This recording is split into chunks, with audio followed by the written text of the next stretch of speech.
La Sociedad Española de Radiodifusión presenta... Ser... ¡Viva la radio! Podcast. Siempre.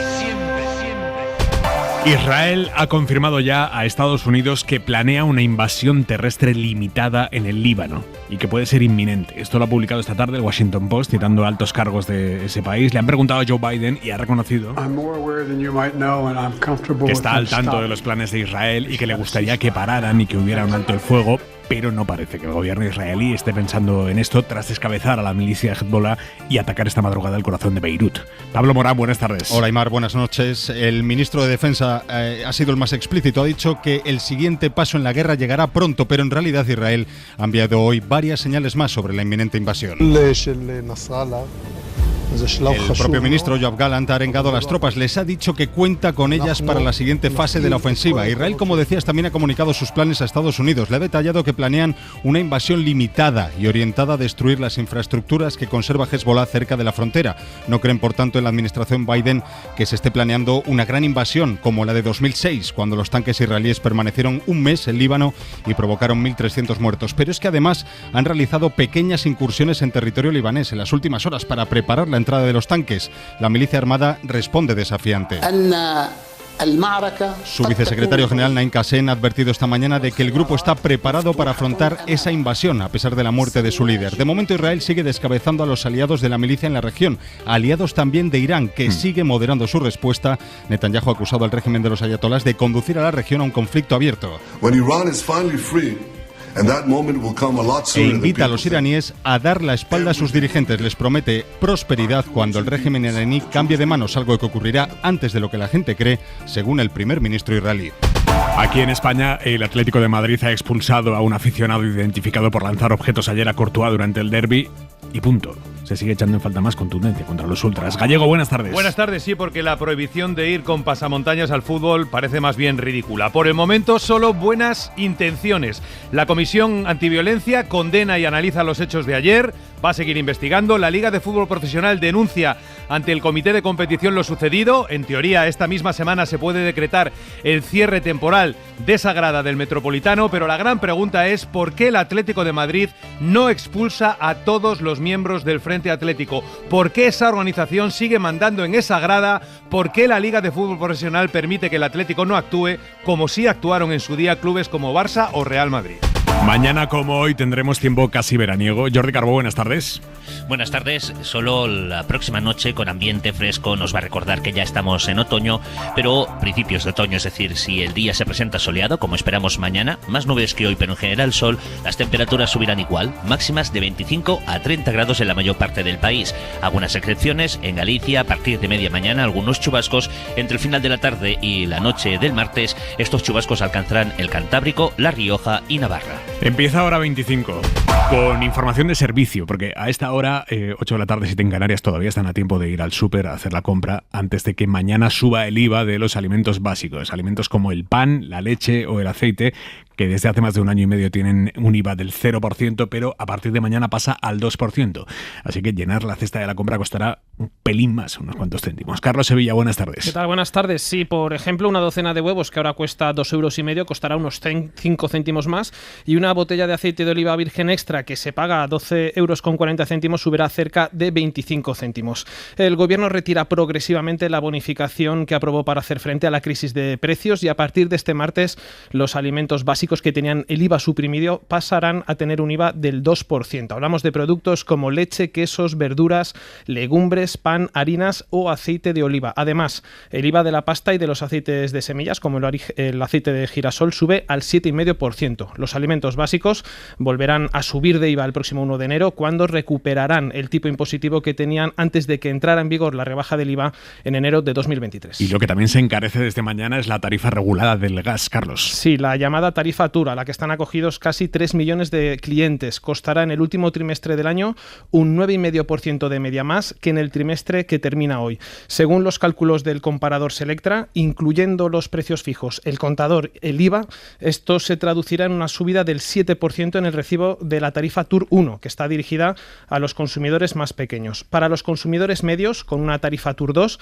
la factura subirá un 13%, y las comunidades de vecinos que tengan una tarifa TUR 4 pagarán un 12% más de media. Bueno, la buena noticia, que ampliaremos en Hora 25 de los negocios, es que el Euribor ha bajado del 3% en septiembre, lo que de media va a abaratar la cuota de las hipotecas variables que se tengan que revisar ahora, las va a abaratar en torno a 100 euros. En Austria, en el día después de la victoria de la extrema derecha, no está nada claro quién va a gobernar, porque el partido FPO, fundado por antiguos oficiales nazis, ha ganado, sí, pero no tiene una mayoría en el Parlamento suficiente para gobernar, y nadie quiere pactar con su líder, Herbert Kickl, que llegó a hablar hace años de concentrar a migrantes y solicitantes de asilo en centros, concentrarlos. El candidato del Partido Popular Austriaco, canciller en funciones, ha dicho que no va a pactar con Kickl porque lo considera un peligro para la seguridad nacional, así que si el ultra Kickl no se va, la alternativa podría ser una gran coalición entre conservadores y socialdemócratas. Por delante, en todo caso, negociaciones largas y complicadas. Antonio Martín. Sí, lo primero será ver a quién encarga el presidente del país la formación de gobierno, porque tiene la potestad de no pedírselo al partido más votado, sino al que ofrezca mayor estabilidad, lo que podría hacer que ese encargo cayera en la segunda fuerza, en el Partido Popular Austriaco. Mañana se reúnen las direcciones de casi todos los partidos, ahí darán más pistas. Hoy lo ha hecho la de los socialdemócratas, tercera fuerza en las elecciones. Su líder, Andreas Babler, ha tendido la mano a los conservadores moderados para pactar una gran coalición. No queremos dejar el gobierno en manos de la extrema derecha, ha dicho Babler esta tarde, una gran coalición que en todo caso tendría la mayoría por muy poco margen. Los conservadores han pactado con los ultras en otras ocasiones, tanto a nivel nacional como regional, pero su líder sostiene de momento que no habrá una alianza de derechas mientras Kickl sea el candidato a canciller. Sobre extrema derecha, en Francia, Marine Le Pen se sienta desde hoy en el banquillo junto a otros 26 miembros de su partido acusados de desviar fondos del Parlamento Europeo para gastos de la formación, para financiar el partido. Isabel Villar. Sí, ocurrió entre 2009 y 2017, cuando el partido todavía se llamaba Frente Nacional y tenía más peso y más dinero en Europa que en su país. Los acusan a todos de montar un sistema para ese desvío de fondos y Le Pen se enfrenta a una posible condena, una pena de inhabilitación, lo que amenazaría su candidatura a las presidenciales de dentro de 3 años. Hoy, a su llegada al juicio. J'aborde ce procès avec beaucoup de sérénité pour démontrer que nous n'avons violé aucune regla. Ha dicho que no violaron ninguna regla y que afronta el proceso con serenidad. Y aquí en España, Vox ha admitido hoy que fue un banco húngaro el que les prestó 9 millones de euros para pagar los gastos de campaña del año pasado. Que ese crédito había existido, eso ya se sabía. Vox lo incluyó en sus cuentas anuales, pero se negaba a decir qué banco les había prestado el dinero. Hoy, desde la dirección de Vox, reconocen que lo pidieron a ese banco húngaro, aunque niegan que tenga relación con el primer ministro de Hungría, Viktor Orbán, que es su socio en el Europarlamento. Sara Selva. Lo que argumenta la formación de Abascal es que no le queda otra que buscar financiación en el extranjero porque las entidades españolas no quieren financiarles. Los bancos españoles, dicen fuentes del partido, renuncian a hacer negocio con Vox. En las cuentas anuales de 2023, las que aparecen en la página web del partido y las que entregaron a los afiliados, Vox explica que tiene una deuda con un banco, pero no dice qué banco es. Y como contó El País, eso incumple la ley de financiación de partidos políticos. Los partidos están obligados a explicitar qué entidades les conceden los créditos. Vox lo ocultó y ahora reconoce que sí, que fue un banco húngaro, aunque niega que tenga vinculación con Viktor Orbán. La formación recibió más de 9 millones de euros para financiar la campaña de las generales y municipales de 2023 y asegura que ya lo ha devuelto todo. El PP ha rectificado y, al revés de lo que hizo en Orihuela, sí ha permitido sacar adelante en Elche la petición para que se anule el juicio al poeta Miguel Hernández. Sí, la petición es similar a la que los populares rechazaron junto a Vox la semana pasada en la localidad natal del poeta. Entonces, en el pleno del ayuntamiento, el PP votó en contra y, de hecho, presentó un texto alternativo donde se decía simplemente que el poeta murió en la cárcel de tuberculosis, sin más contexto histórico. Sin el PP, el ayuntamiento no pudo sumarse a esta solicitud que impulsa la familia. Hoy, en Elche, donde se votaba una petición similar, el PP sí se ha abstenido y el texto ha salido adelante. La Audiencia de Madrid aplaza la decisión sobre el caso de Begoña Gómez. La aplaza por un error del juzgado, del juez Peinado. Ese juzgado no había enviado a la Audiencia Provincial un documento clave sobre los recursos de la defensa. Así que la Audiencia aplaza, de momento sin fecha, su decisión sobre qué hay que hacer con el caso de Begoña Gómez. Seguir adelante investigándolo, archivar la causa o seguir investigando pero solo una parte de la causa. Pedro Jiménez, buenas tardes. ¿Qué tal? Buenas tardes. Un nuevo error del juzgado de Juan Carlos Peinado ha obligado esta vez a la Audiencia de Madrid a suspender el análisis de los recursos contra la investigación abierta a Begoña Gómez. El tribunal señala que no han podido analizar uno de los dos recursos que se habían presentado, el de Antonio Camacho, abogado de Gómez, y que al tener relevancia para la deliberación, el juzgado dice debe aclarar por qué no está en poder de la audiencia.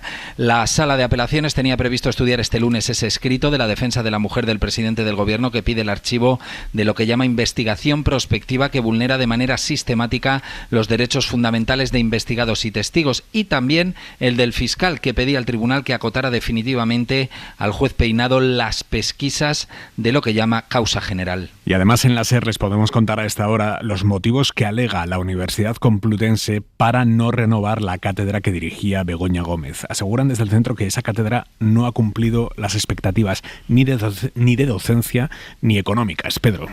3 son los motivos, Aimar: el perjuicio a la imagen y la devaluación reputacional y de prestigio de la universidad como consecuencia del procedimiento judicial que han activado 5 acusaciones populares de ultraderecha que coordina Vox. La segunda es la baja demanda que ha producido que se cancelen todas las ediciones online e incluso una presencial. En las otras 3 nunca se ha llegado al número de 20 alumnos que se ofertaba. Y el tercer motivo, los bajos ingresos que genera para la Complutense. El precio por matrícula es de 7.200 euros, pero el canon que reciben no ha llegado a los 37.000, y eso sin contar, dice el escrito, que se usan los recursos de la Escuela de Gobierno para impartir el máster. Salvamento Marítimo ha rescatado esta tarde a 35 personas en un segundo cayuco que ha llegado hoy a la isla del Hierro. Horas antes había llegado a la isla otra barcaza con 77 personas a bordo. Esto mientras sigue la búsqueda de los cuerpos de 48 migrantes que se hundieron este fin de semana en un naufragio. Búsqueda muy complicada porque naufragaron en una zona muy profunda.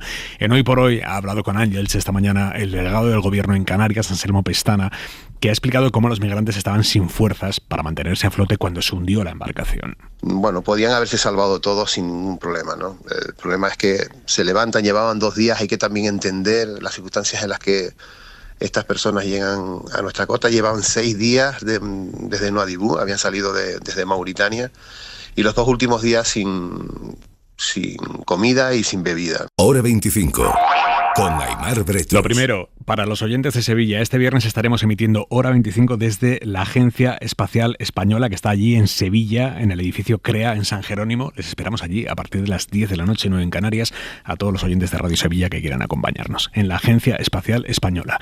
Lo segundo, esto ya más a largo plazo. Este año la selectividad se va a celebrar los mismos días en toda España, 3, 4 y 5 de junio. Mariola Leurido, buenas tardes. Buenas tardes. La propuesta de las universidades viene con esas fechas concretas de la primera semana de junio para que todos los bachilleres hagan al mismo tiempo la nueva selectividad, en la medida que sea posible. Recoge el documento consensuado por la Conferencia de Rectores y al que ha tenido acceso la cadena SER. Es la primera vez que las universidades apuestan por un calendario común, pero la última palabra la tendrán las comunidades autónomas. Hay también un acuerdo de mínimos sobre cómo serán los exámenes en el único modelo que habrá para cada asignatura. Se establece que cada ejercicio contenga como mínimo un 20 o 25% de preguntas de carácter práctico, de habilidades, que deberán responder obligatoriamente. El documento marca las bases para homogeneizar la nueva PAU y busca una mayor equidad respetando, claro está, lo propio de cada comunidad autónoma. Es decir, seguirá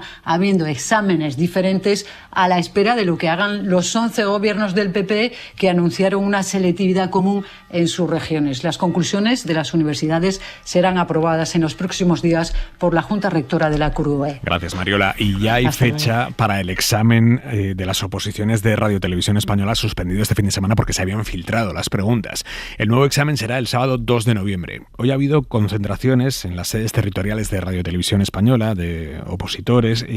También se han concentrado ante la sede de Madrid y allí se ha acercado la presidenta interina de RTV, Concepción Cascajosa, y se ha explicado así. Sabemos el sufrimiento que se ha creado, pero os pedimos comprensión en el sentido de que era una decisión que se tuvo que tomar para mantener el proceso transparente en igualdad de condiciones. Todo vuestro derecho a protestar, porque entendemos totalmente, y en este sentido quería venir precisamente para saludaros y para que sepáis que os estamos escuchando. Sanidad sigue dando pasos para regular el uso del cannabis terapéutico en el tratamiento de algunas enfermedades. El borrador ha salido ya a consulta pública y ahí hemos leído más detalles de cómo serán esos preparados con cannabis, para qué enfermedades se usarán y quiénes podrán recetarlo. Solo lo podrán hacer médicos especialistas, no de atención primaria. Marina Fernández. El objetivo de Sanidad es que pacientes a los que no les funcionan los medicamentos autorizados tengan acceso a preparados a base de cannabis que se han demostrado eficaces. El texto limita y concreta las patologías para las que se van a poder utilizar: mitigar las náuseas y vómitos que provoca la quimioterapia, el dolor crónico que ya no se calma con otros medicamentos, los espasmos y la rigidez que sufren las personas con esclerosis múltiple, y también para ciertos tipos de epilepsia que no responden a los tratamientos convencionales. Según el borrador de Real Decreto, solo van a poder recetarlos los médicos especialistas. No se van a encontrar en las farmacias convencionales, solo en las hospitalarias, que los van a elaborar y a dispensar. Y los laboratorios que quieran encargarse de estos preparados de cannabis van a tener que documentar la cadena de suministro, auditar regularmente a sus proveedores e inscribirse en un registro específico que Sanidad va a crear para ellos. Es un paso más hacia la regulación del cannabis medicinal. El borrador de Real Decreto está abierto a aportaciones en fase de audiencia pública hasta el próximo 21 de octubre. Y hoy ha empezado el primer juicio en España por la muerte de ancianos en las residencias durante la pandemia del coronavirus. Ha sido en Alcoy, en Alicante, por lo que sucedió en un centro de DomusVi. Han denunciado a las familias de algunos de los 74 ancianos que murieron allí, la mayoría en un lapso de 2 semanas. Y el jefe de la unidad del hospital que intervino en esa residencia ha recordado hoy las escenas de horror que vivieron. Una catombe, pacientes pidiendo agua, pacientes, por favor, sáqueme de aquí, no sé. Mucho maremán. Hora 25. Aimar Bretos. La Policía Nacional ha desarticulado una trama de pornografía infantil cuyo cabecilla es un profesor de inglés de Algeciras que grababa a sus alumnas durante las clases con una cámara oculta. Y no solo, grabó también a sus 2 hijos menores de edad mientras jugaban desnudos en casa. Hay al menos 10 víctimas y 12 detenidos. Javier Bañuelos. Nadie imaginaba que bajo las paredes de esa academia de inglés en Algeciras su dueño se dedicaba a grabar con una cámara oculta las zonas íntimas de sus propias alumnas, todas menores, 10 víctimas de entre 13 y 17 años. La Policía Nacional ha descubierto además que no solo les grabó a ellas. Durante los registros los agentes también han encontrado grabaciones de sus propios hijos, sus 2 hijos desnudos mientras jugaban con él. Era la punta del iceberg porque, tirando del hilo, la policía ha descubierto una red de producción y distribución de pornografía infantil repartida por toda la geografía nacional. En total hay 12 detenidos en las provincias de Cádiz, Málaga, Murcia, Madrid, Sevilla, Zaragoza, Barcelona y A Coruña. Tenían mucho material pornográfico, de hecho los agentes han intervenido 18 discos duros, 4 ordenadores, 18 teléfonos móviles, 25 memorias USB, 2 cámaras de fotos y también 164 CDs y DVDs con material pedófilo. Y a esta hora, la mirada de Vidal Folk. Atacan mañana, tarde y noche. Atacan al sur, al norte, al este y al oeste, al cielo y al subsuelo. Es todo Oriente Próximo el que arde, en una hoguera bien orquestada por las fuerzas militares israelíes.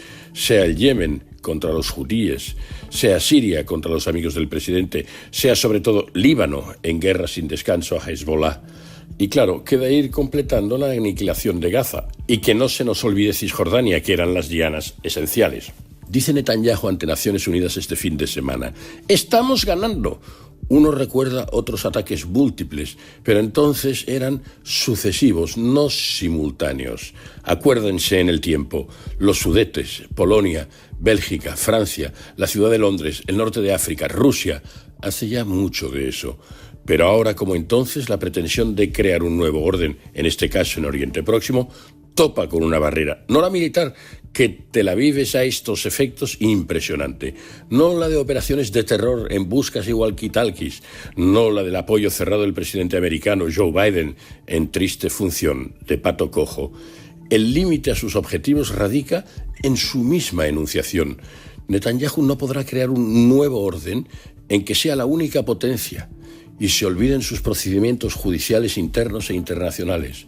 Un orden sostenible se genera con amigos, con aliados, con acuerdos, con ataques y altos el fuego, con consensos, afirmando y cediendo, con sabiduría, con ponderación, no con una desatada locura violenta. El ejemplo de ese orden sostenible es Churchill, es Roosevelt, y no aquel a quien ni siquiera queremos mencionar. Para no perderte ningún episodio, síguenos en la aplicación o la web de la SER, Podium Podcast o tu plataforma de audio favorita.